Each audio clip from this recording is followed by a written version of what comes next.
Welcome back to our study of the Gospel of Matthew. We're so glad that you're joining us again as we're going through the Gospel of Matthew, coming now towards the end of the book.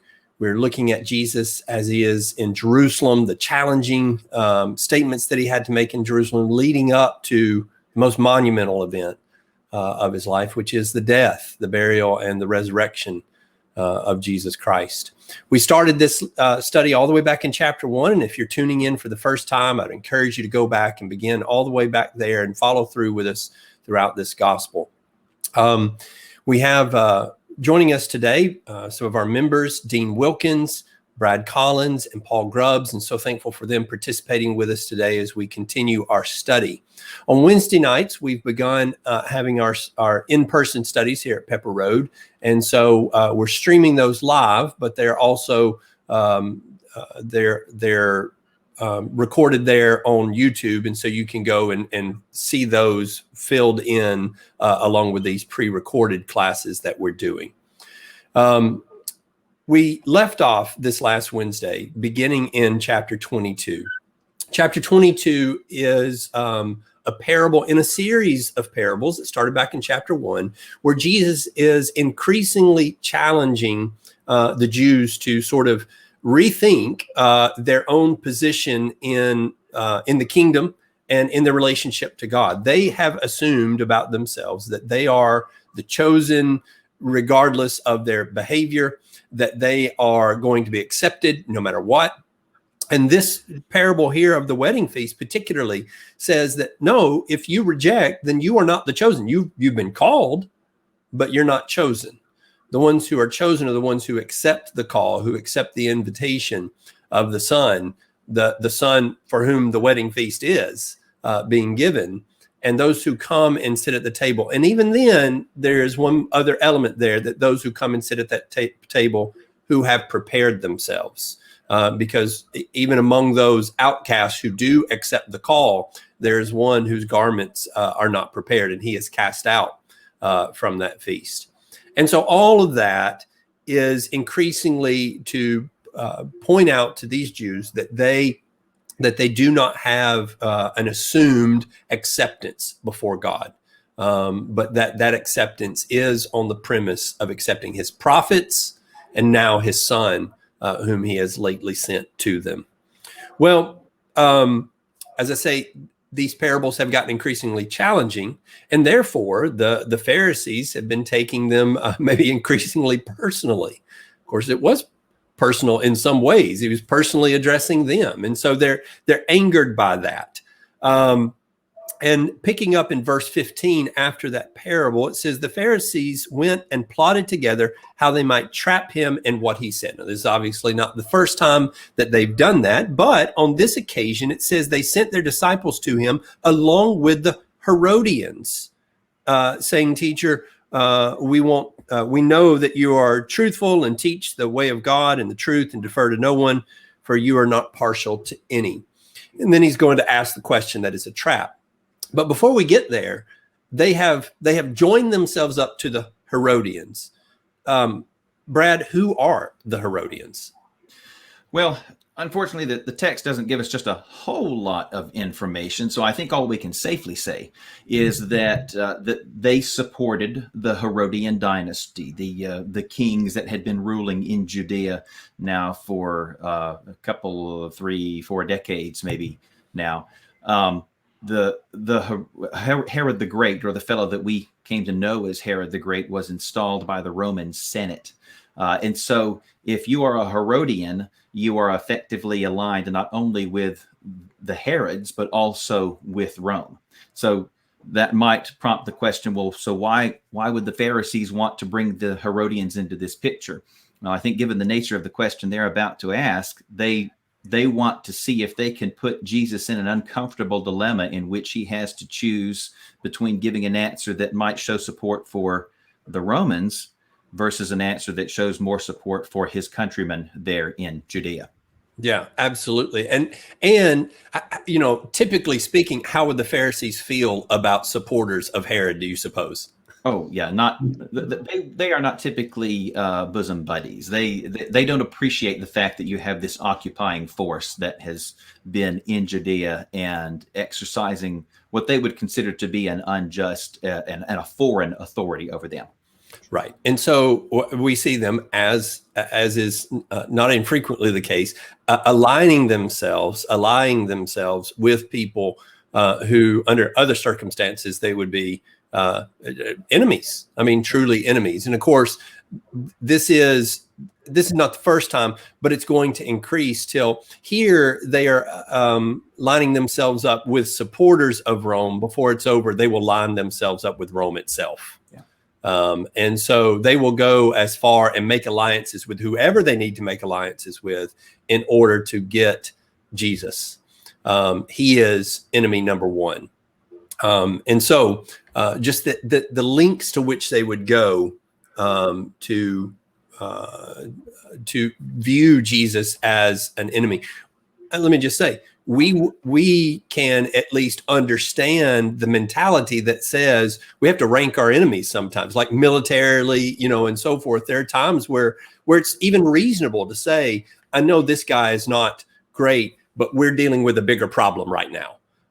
And so strategically, that is a rational mindset to go through. What's irrational is that they think Jesus is their enemy at all, much less the greatest enemy that they have. So Jesus is a greater enemy than Rome itself before this is over. That is astonishing. Well, the question that they do ask, as Brad alluded to, is one to do with taxes. So they ask, after some flattery, incidentally, again, we know it's flattery, not because it's untrue. And that's an interesting thought, that flattery, it's not about whether it's true or not. It's more about whether you mean it or not. Do they actually think this about Jesus? And so a lot of what has to do with whether something is flattery or not is the honesty behind it. So this is flattery, because certainly Jesus is truthful and teaches the way of God in truth and defers to no one. And you are not partial. He is not partial to any, but they don't believe all that. They're there to trap him. So they use those words. And then they said, tell us what you think. Is it lawful to give a poll tax to Caesar or not? Now, as Brad already alluded to, the difficulty there is on one side, you've got the supporters of Rome. On the other side, you've got really the people who would agree with the Pharisees, which are the rejectors of Rome. But Dean, how does Jesus sort of just quickly settle that question? Well, like we've said before, the Pharisees are testing Jesus, similar to what we saw earlier in Matthew 19, when they ask him about a lawful divorce, and just really trying to find a contradiction in his teaching with the law of Moses. So, in fact, Jesus had already addressed a similar issue when he and Peter were in Capernaum back in Matthew 17 with the temple tax. And in order not to offend the tax collector, Jesus provided that shekel to pay the tax. And then over in Luke 20, it wasn't so much the Pharisees themselves that came specifically. They actually went out and got some of their disciples and the Herodians, who were pretending to be righteous with all of this flattery, to ask Jesus about paying taxes to Caesar, to try to trap him, and then, ultimately to deliver him to the power and authorities of the governor. So in verse 17, is it lawful to pay taxes to Caesar or not? And Jesus was blunt and quickly responds with them by calling them hypocrites. And he wants to see the coin itself. He says, show me the money, show me the coin. Whose image and inscription is on the denarius? And they responded simply with Caesar. But he simply states, very simple, render therefore to Caesar the things that are Caesar's, and to God the things that are God's. And they marveled at his answer, and they kept silent, and they just walked away. That was how quickly he was able to push this question away. And we see even in Romans 13, where Paul talks about the subject of paying taxes and concerning governing authorities and how those authorities were appointed by God. And we must be subject to them, he says, for wrath and conscience sake. And therefore, by paying taxes, we can render those taxes to whom they are due. Yes. Yeah. And I think, it really boils down to a pretty simple response. There's some interesting additional historical information here. There were people, the Zealots would have been the most extreme version of this, but there were people who wanted to have nothing to do with Rome. We might call it living off the grid. They wanted Rome completely out of their lives, and the Pharisees would be sympathetic. Now, they weren't zealots themselves, but they would certainly be sympathetic to that mindset. And so it got to the point where various localities would strike their own coinage. And that was the case in Jerusalem as well, that they had their own local currency. Now, their local currency was bronze and copper usually, and not gold and silver. And so in order to trade at any great level, you really had to pick up the Roman coinage as well. And so there is a suggestion that maybe Jesus is really exposing the extent of their hypocrisy here, because they say, should we pay the tax? And he says, show me the coin. And while they might want to pull out the local coinage, they've got to pull out the Roman coinage. And can you imagine them pulling out the coinage? Whose image is on that? You people who claim we don't have anything to do with Rome, you got their money. You're trading in their goods, and you're benefiting from the fact that Rome exists. And I think to some degree, we have the same sorts of discussion about this very thing. Our money is literally paper, and it is meaningless except that it says the United States of America on it. And that's the only reason it has any value.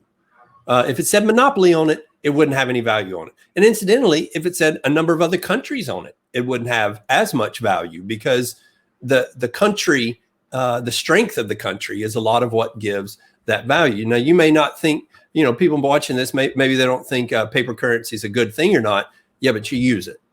And so that's kind of what Jesus is saying. Whether or not you agree with Rome, you're using their money. And so don't get on a moral high horse here and say we can't pay taxes. Then put the money down and see how long that lasts. Just don't use it all together. And so the Zealots would talk like that. And I think they would have a lot of that hypocrisy where they would go around and say, we have nothing to do with Rome. Yet reach in your pocket. You do have something to do with Rome. And so give them what is theirs. And I think that on the surface, we can already see it, but even a little bit of history helps us even dig down deeper and see Jesus is exposing people who test him constantly. It's not just the simplicity of the answer that we see, but there's even maybe a counterattack that Jesus makes by exposing that they even have Roman coinage in their hands for all their bluster about what they think about Rome. Well, he does put them to silence, as Dean mentioned. They have nothing to say in response to that. What could you say? I think there is the additional element that he says to God the things that are God's. And we think about that idea of the image, that here is the coin with the image of Caesar. Whose image do we bear? And so we render ourselves to God. And it's the money doesn't come into it. It's, are we rendering ourselves over to God? And I think that's a good consideration to add there. Well, they went away, but on the same day, then some Sadducees. So it's just every angle, right? So it's going to be the Pharisees. They're co-opting the Herodians to put him in a trap from their perspective. Now the Sadducees come and they want to trap him. They ask, it says, first of all, who say there is no resurrection. And then they go on to ask a question concerning the resurrection. And so, Paul, why would the Sadducees ask a question about the resurrection when Matthew explicitly tells us here they don't believe in it? Right. So the Sadducees are asking this question not to find an answer. In fact, they don't think that there is an answer, and that's precisely why they're asking it. So they come up to him and say, "Teacher, Moses said that if a man dies having no children, his brother shall marry his wife and raise up offspring for his brother. Now there were with us 7 brothers. The first died after he had married, and having no offspring, left his wife to his brother. Likewise the second also, and the third, even to the 7th. Last of all, the woman died also. Therefore, in the resurrection, whose wife of the 7 will she be? For they all had her." And so they are trying to throw out what they see as a very fringe case that they're trying to use to disprove that resurrection is even happening, because they present this example that they believe does not fit in resurrection. It just can't work in their minds. So they're bringing this to Jesus to try to stump him and say, "How do you explain this? This can't be. What's your answer?" Yeah, and that's right. This question could be asked with honesty. I mean, I've had people ask me questions about the resurrection, about heaven, that are difficult to work out in our minds, because there are realities about heaven that are confusing from an earthly perspective. How does this aspect of heaven work? And so this question could be asked with genuine curiosity, just like the question about taxes. I mean, there could be people who generally wonder how you can go on supporting a wicked government, and generally want to hear a response about that. That wasn't the nature of the reason they were asking the question, and it's certainly not why the Sadducees are asking the question. As you suggest, it is to make fun. It is to put someone's beliefs into a bind, with the hope that they won't be able to explain. I think we see this a lot.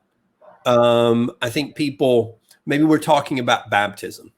And so what do people do? They come up with a story that makes it difficult to maintain our views on baptism. They say, what about the person who just had a Bible study? They're on their way to be baptized, right? And so we conjure up the most difficult story for us to figure out what to do with. And then we say, now, what about your beliefs on baptism now, huh? Well, there are some aspects of what we believe that somebody might come up with a story that I don't know how to answer. Frankly, without Jesus's answer here, I wouldn't know how to answer this. It would be difficult for me to know what to say about somebody with multiple wives without Jesus clearly saying that's just not how the afterlife works. People aren't married in the afterlife. That makes sense because we are all the bride of Christ, and there's lots of things that make sense about that. But I might have to say to a Sadducee, if I didn't have Jesus's words, I don't know. I trust that God will work that out, right? That's what I would say. If I don't know how to answer the question, but I am saying true things from the scriptures, then I will yield to the fact that I know God understands how that works together. So to say that first, but Jesus does know how to answer the question.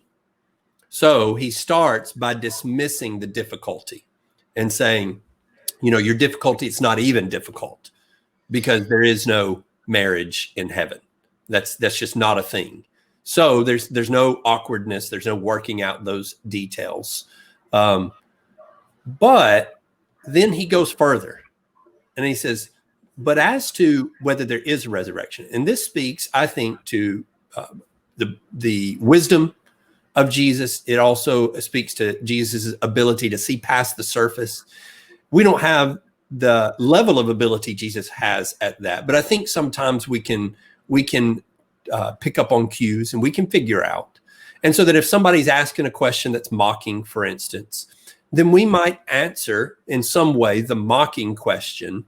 But then Jesus goes beyond that and says, the real problem is not what's going to happen to this woman and her 7 husbands. The real problem is you don't think there's a resurrection.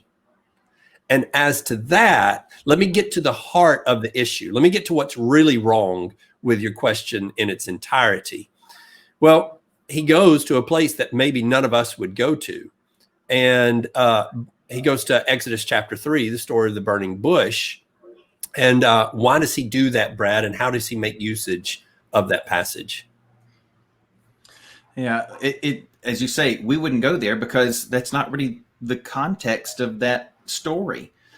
God is introducing himself to Moses. That's the context of the story. But then Jesus keys on a single word, and he quotes here, "I am the God of Abraham, the God of Isaac, and the God of Jacob." And he goes on to say, God is not the God of the dead, but of the living. And so notice what Jesus has done there. He draws a necessary inference, or put another way, he reaches an inescapable conclusion from God's brief introduction of himself based on a single word, am. In fact, the tense of that single word, because God is speaking in the present tense, Jesus is able to reach a conclusion about the state of Abraham, Isaac, and Jacob. Lo, these many years since they had died and been buried, and yet Jesus still is able to conclude they are alive in some sense, because he already knows that God is not the God of the dead, but rather of the living. And so I think we can, actually, there's a lot to say about this, but just to keep it brief, a couple of things to note about this. Number one, no word in Scripture is superfluous. God intends every word down to the last syllable to carry meaning that is necessary for us to interpret the text. So then, how much more important is it for us to pay attention to every syllable? We don't have God's permission just to gloss over anything and to say, well, you know what the text is getting at. Well, no. Let's look at all the words and make sure that we understand what interpretation that each of these words contribute, or rather, I should say, what meaning each word contributes to the interpretation. And then furthermore, when truth is revealed, even when it's mentioned in passing, we can lean on it and have confidence in it. And finally, without getting too much into it, I think this gets into the nature of the inspiration that the Holy Spirit provides to those men who wrote these things down. It is complete. If a word is there, it is not because Paul decided it was a good idea to use that word, or Moses decided it was a good idea to use that word. The Holy Spirit decided it was a good idea to use that word, and we can bank on it. We can have confidence in it all the way down to the tense of a single short word, am. Yeah, absolutely. I think that when I look at Jesus doing this, one more element is that the Sadducees relied specifically on the books of Moses and put much less stock outside of that those 5 books of Moses.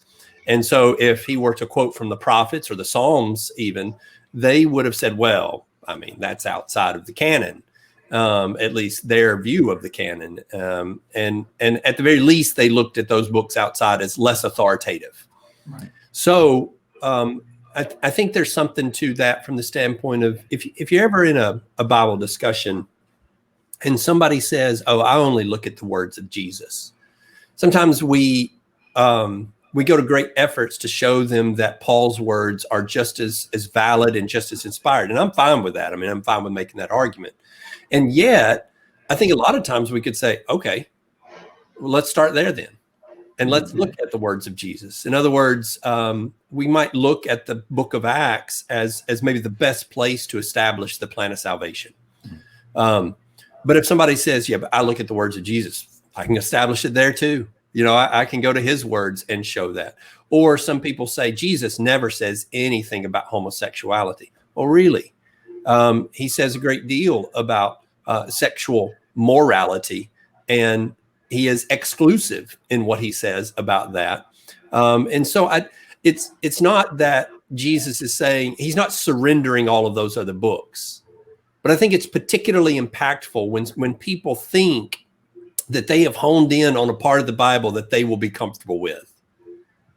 And if you think you can cut out parts of the Bible, settle in on just certain books, and you'll be comfortable, Jesus says, no, I can make you uncomfortable from anywhere. You know, no matter what books you give me, I will show you that the Bible teaches more than you realize, even in the books that you think are safe for you.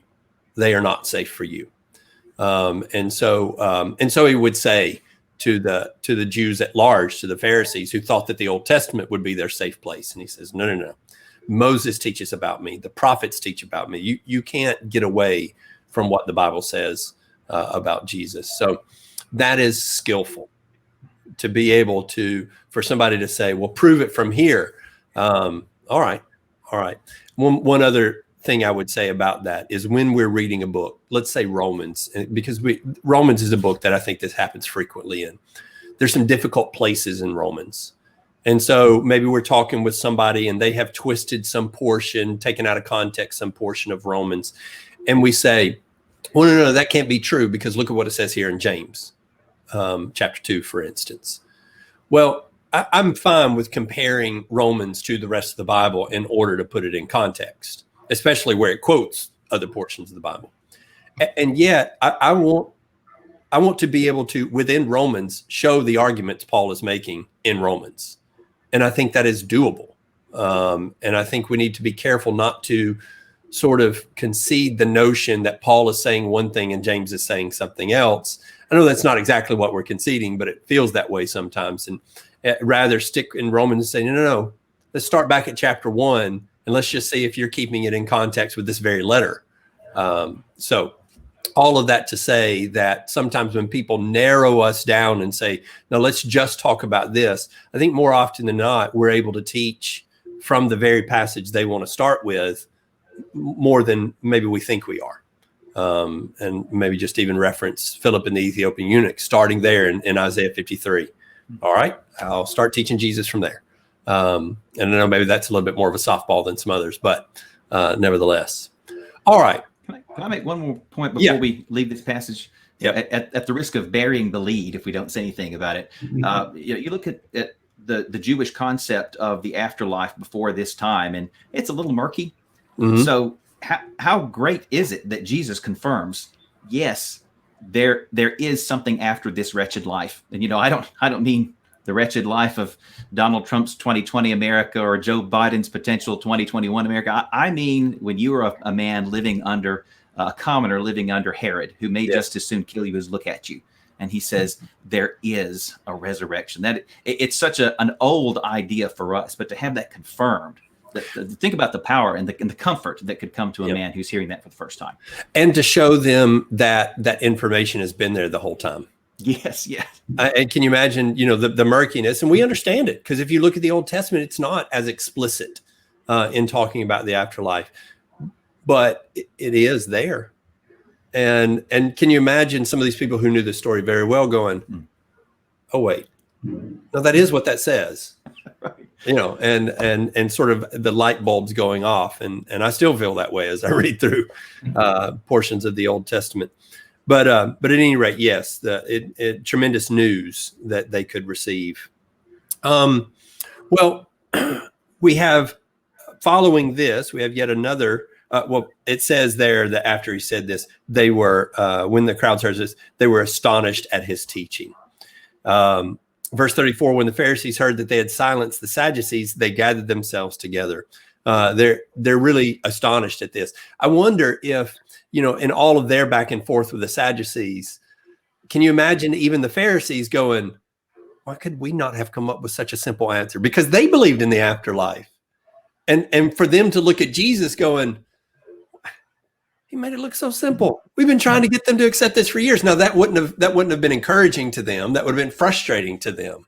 But they see that they put to silence the Sadducees on this question that they've been arguing, no doubt, for generations. Well, nevertheless, one of them, a lawyer, asked him a question, testing him. Again, it's another test. So it's a good question, incidentally. Of all these, I would say maybe this is the best of the questions that's been asked, but he's asking it as a test. And that word test, again, it's the idea of entrapment. It's the idea of testing so as to bring to failure. And Dean, why would this be a trap? The question that he asks.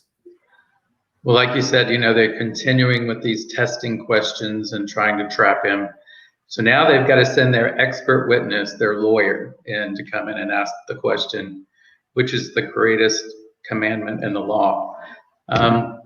While it's kind of unclear what they expected to gain, with this, the intent of all these questions posed to Jesus has ultimately been, to catch him in some sort of misstatement that they could condemn him for. So, but Jesus once again provides an unchallengeable answer. You shall love the Lord your God with all your heart and with all your soul and with all your mind. This is the first and great commandment. And the second like it, you shall love your neighbor as yourself. And we see those established back in Deuteronomy chapter 6 and Leviticus 19, where he sets up those commandments. And, the Pharisees, they're no strangers to the law. They have come up with over 600 laws that have been presented. And they, want to rank these, and maybe that gives them a way to feel righteous and, keeping the important laws while ignoring the least of the laws. And so, but, Jesus isn't going to give them the out and obeying all the laws. He's going to say that, on these two commandments hang all the law and the prophets. So this shows us that all the laws are important, but ultimately that love is the key. Without love for God and for others, there's no way we can keep all of the commandments. Even in Mark's account back in Mark 12, we see that the lawyer himself recognizes, that this is a brilliant response by Jesus. He says, "Well said, teacher. You have spoken the truth, for there is one God, and there is no other but He. And to love Him with all your heart, with all your understanding, with all your soul, all your strength, and to love one's neighbor as oneself, that is more than all those whole burnt offerings and sacrifices." So, and, we continue to look at this, and this has a lot to teach us about God's grace and what He has done for us. He wants us to surrender to Him and to follow His commandments. But what He really wants is for us to know Him and to love Him. So I look back in John chapter 14, over in verse 23 and 24, how Jesus talked to them. He says, "If anybody loves me, he will keep my word, and my Father will love him, and we will come to him and make our abode with him. He who doesn't love me does not keep my words. And the words which you hear are not mine, but the Father who sent me." So we see that it's not really with our obedience in order to earn God's love. It's that in our obedience to do His laws, we show our love for God. So it's something that they thought that they would trap Him with, but a brilliant, simple answer. Yeah, and you mentioned those 600 some odd commands that the Jews had, in particular the Pharisees, had cataloged, and you mentioned they like to order them, but can't you imagine that they all didn't have the same order? Right. That people would think different things, and they're constantly trying to drag Jesus into their inner rabbinical squabbles, and He constantly is putting them all to rest. And so often I feel like the answer is none of you are right. Who's right? This guy. None of you are correct. And the unassailable nature, as you say, even the admission on the part of the tester saying, "Well said." I mean, what do you say to that? And it is established in those passages you mentioned there in Deuteronomy 6 as well as Leviticus 19. I would just add that it's established in the Ten Commandments, which is built on the foundation of love God. That's the way it starts. It places God at the highest point and role. But then as you move on, it transitions into love your neighbor. And Paul points that out in Romans chapter 13 as he lists commands from the second half of the Ten Commandments and says they are all summed up in this: you shall love your neighbor as yourself. That is the meaning of the second half of the Ten Commandments. And so where I think the Jews would hold up the Ten Commandments as sort of foundational to the law as a whole, they didn't understand the general communication of the Ten Commandments. which is love God. You know, they're looking at the individual commands, but they're not seeing them as a collective, and seeing the principles that those commands individually are communicating as a whole. And so I think in more ways than one, Jesus points to the importance of this law in a way that they just did not conceive of. They would look at a law and say, well, now, you know, they might individually compare the laws and say, you know, maybe this one's more important because he did say it first, right? He said this one before. Yes, but this one's probably more important because the consequences, even though he said this one first, you know, it's minutia. And Jesus is saying, don't you get the point, right? All of those things are important because these two things are important. And all of this hangs on these 2 points. And I think it's telling that they miss that they don't understand that without him explaining it to them. It's also telling that when he does explain it, they have no choice but to say, that's right. You know, that's not the way we have been looking at it. But even immediately they're able to go, yeah, I mean, what do you say to that? There's nothing to say to that. Unassailable answer, I think is what you said, Dean. I think that's exactly right. Well, after all of these tests and these questions, it says in verse 41, when the Pharisees were gathered together, Jesus asked them a question. And so we've had just one after another, kind of a barrage. And then now, well, all right, now that your questions are over, I have one for you. What is the question that he asked the Pharisees that they are unable to answer, Paul?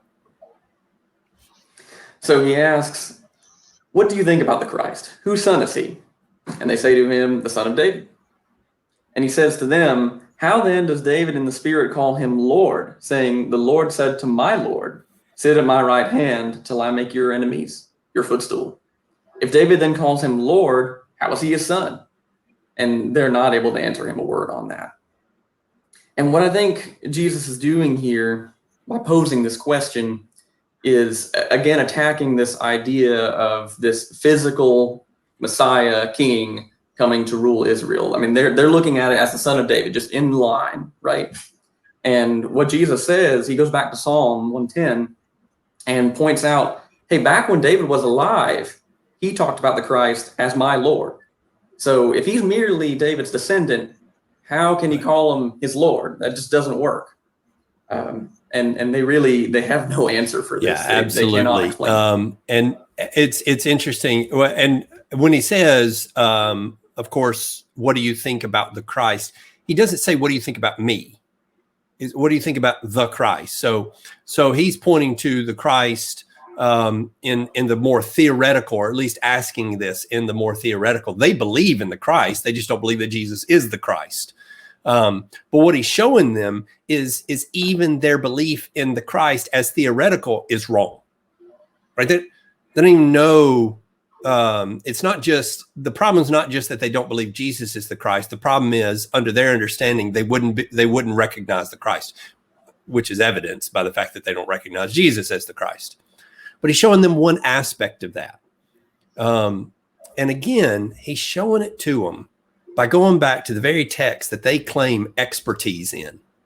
Here are people who, we know the scriptures backwards and forwards, then explain this one to me.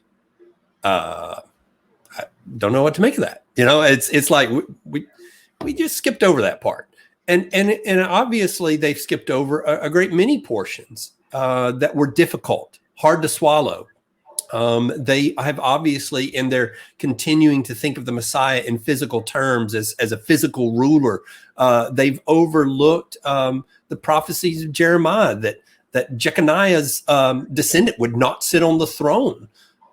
I don't know what that, I mean, that's not addressed, but I don't know what they do with that. And there would be other passages that would clearly indicate that Israel is not going to maintain physical rule. Or that the Messiah would not be a physical ruler, as is pointed out over and over. So I think that's a warning for us as we're going through biblical texts, whether it's Old Testament, New Testament. There are times where we think, I just don't know what to do with that. Don't stay comfortable with that. Don't just set it over to the side and say, that's very challenging. Therefore, let's never talk about this again. And I feel kind of that's what the Pharisees must have done with these sorts of passages, because they had a comment about everything, right? They've got comments about things that aren't even there. And Jesus comes along and says, give me a comment on this passage. Blank. You know, here are people who write the sorts of commentaries that are 75 times as long as the original text, and they've got nothing to say about this verse. I find that to be the case sometimes. You know, I'm sitting there, I'm studying a passage. I go, I wonder what so-and-so thinks about this. Oh, he says nothing. Okay, that's helpful. You know, and he just skips right over that. And one of the reasons I wonder what he says is because I think that would be very challenging to some other things that he believes. He just doesn't comment on it. I don't want to be guilty of the same. Now, I may say I don't know what to make of that, and that makes it very difficult. It challenges this other thing that I believe, and I'm working to try to harmonize those two things. So it's not like you have to have come to a conclusion, but here are people who are so confident about what they think about the Messiah, and here's a key concept, and Jesus just exposes that they don't know who the Messiah is, and they don't understand some foundational elements about who he is. Well, that brings us then finally to chapter 23, which we'll be able to get into just a little bit in our study today. This is a very well-known passage, very well-known portion of Jesus's teaching. It's also a very looked down on portion among commentators. There are some commentators, as they're looking through and they come to Matthew 23, one commentator said, I don't like this passage and I wish it were not there. And he just, this is not the way Jesus talks, is essentially what they say. Now, I'm not in disagreement with the notion that this is not the way Jesus talks. What that means to me is when he does talk like this is unique and I better listen up. I should pay all the more attention when Jesus begins to speak like this to this degree. It is not uncharacteristic from the standpoint of this is the language of the prophets. This has been the language of John the Baptist. And Jesus has been working up to the same point, just the way the prophets do. So many times the prophets start out with a gentle message that works its way up to that all the efforts have been made, and here is the consequence. Here's where we are at in the final analysis. Well, we're actually probably only going to be able to look at one question here, just the introduction. And so Brad, he starts off by talking about the Pharisees. He's talking to the crowds and the disciples. Incidentally, that's who he's talking to about the Pharisees, right? So he's talking to the crowds and the disciples. And he starts by saying the scribes and the Pharisees have seated themselves in the chair of Moses. And therefore, he says, all that they tell you, do and observe, but do not according to their deeds. What is the chair of Moses? And what is Jesus telling them to do exactly in response to that?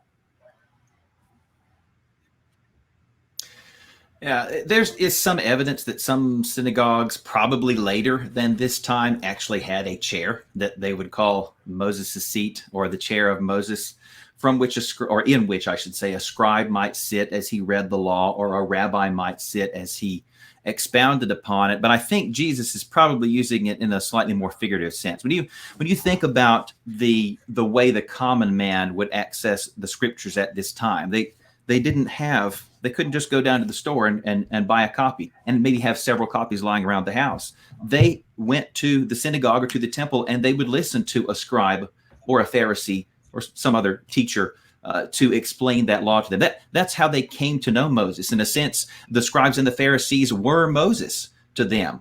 The same scribes and Pharisees that Jesus is about to fillet in front of them. And so then, you can imagine the common man looking at what Jesus does to these men and wanting either to dissociate or distance themselves or just outright reject anything to do with the scribes and the Pharisees, including the law that they have been teaching. And Jesus is very quick to say, no. Just because these folks are perennial scofflaws does not mean that you reject the law that they have to teach. It is the law of God, and you have to keep it with the utmost gravity. And, on a similar note, Stephen, in a recent lesson, you were talking about some of our civil laws and how we watch legislators perhaps pass a certain statute, and then we find evidence that legislator he's not abiding by the very statute that he himself passed. And we might be saying to ourselves, well, if they're not going to abide by it, I'm not going to either.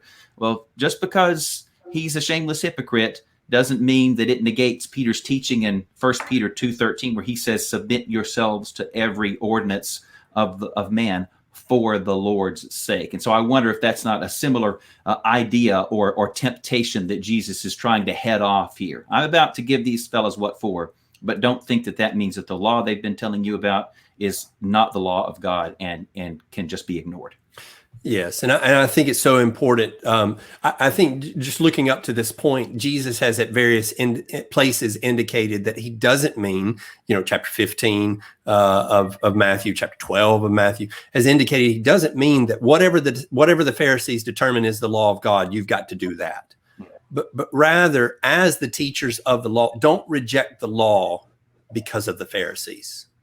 In so much as they teach the law, you listen and you follow that. And maybe it's an additional dig at the Pharisees, but don't learn from their example. And so he is sort of maintaining and telling these people to maintain respect for a law that is most often represented by very imperfect representatives, and not just imperfect in the sense that we're all imperfect, but particularly offensively imperfect representatives of the law. Maintain that respect. And so, yes, I think I do think one other thing, they have seated themselves in the seat of Moses. It does not say that they have that honor by God or anything, but they've presumed it, really. And so I think that's another element there as well. I think from the very get-go, then, Jesus is not giving any sort of respect from the standpoint of of who they are, their character. Even here, that's not respect. That's respect for the law, not for the role of the Pharisees. Well, our time is up, and so we will pick up there as Jesus gets into the character, the behavior, and so many of the faults of the Pharisees. And really, I think the Pharisees as representatives of what people would think is Israel. Israel encapsulated in these Pharisees. And he's going to show that is a very poor representation indeed, the further we go along through this chapter. All of that culminating in chapter 24, where he points to the consequences of all of that. Really appreciate you guys joining in today, Dean and Paul and Brad. And we invite you to join us again live on Wednesday nights. We do that at 7 p.m. Central Time. And so you're invited to tune in then. Those who are not able to join us here at Pepper Road. We appreciate the feedback. And if you'd like to study any more about these things, have questions or comments, we certainly welcome those. You can visit on our website or make comments here on the YouTube video. Thanks again, and we hope that you'll join us again next time.